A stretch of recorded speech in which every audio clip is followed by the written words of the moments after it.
بسم اللہ الرحمن الرحیم۔ سوال یہ ہے کہ مکلف اگر اپنا پہلا گھر کرائے پر دے کر اپنے لیے دوسرا بڑا گھر خرید لے تو ان دونوں میں سے کس گھر کا خمس اس پر واجب ہوگا؟ تو جواب میں آیت اللہ سیستانی فرماتے ہیں اگر پہلے گھر کو بنانے یا خریدنے کے پہلے سال ہی اس نے رہائش اختیار کر لی تھی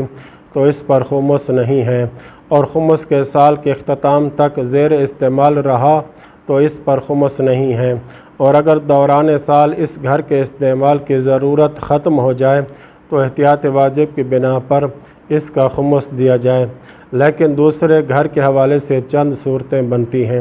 پہلی یہ کہ اگر دوسرے گھر کی خریداری اس کی حیثیت سے زیادہ ہو تو اس کا خمس واجب ہوگا۔ دوسری صورت یہ کہ اگر بڑے گھر کو خریدنے کی بجائے کوئی کم قیمت گھر خرید کر پہلے گھر کے ساتھ شامل کر لینے سے اس کی ضرورت پوری ہوتی ہو تو اس دوسرے گھر میں سے جتنے حصے کی اسے ضرورت نہ ہو تو اس کا خمس واجب ہوگا۔ تیسری صورت یہ کہ اگر اسے اپنی حاجت کے لیے دوسرے گھر کی ضرورت ہو اور پہلا گھر اس کے لیے ناکافی یا اس کی حیثیت سے کم ہو اور وہ دوسرا گھر خرید لے اور پہلے سال ہی اس میں رہائش بھی اختیار کر لے تو اس پر دونوں میں سے کسی گھر کا بھی خمس واجب نہ ہوگا۔ چوتھی صورت یہ کہ اگر پہلا گھر اس کے لیے کافی تھا اور دوسرا گھر صرف اس لیے خریدا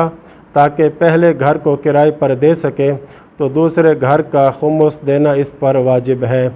دوسرا سوال یہ ہے کہ اگر مکلف کے پاس ایک مخمس گھر ہو جسے وہ دوسرا گھر خریدنے کے لیے بیچ دے اور اس کی خریداری سے پہلے خمس کی سالانہ تاریخ آ جائے تو آیا اس پہلے گھر کی قیمت پر خمس واجب ہوگا؟ تو جواب میں فرماتے ہیں اگر اس گھر کو قیمت خرید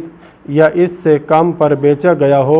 تو اس قیمت کا خمس واجب نہیں ہے، لیکن اگر قیمت خرید سے زائد پر بیچا جائے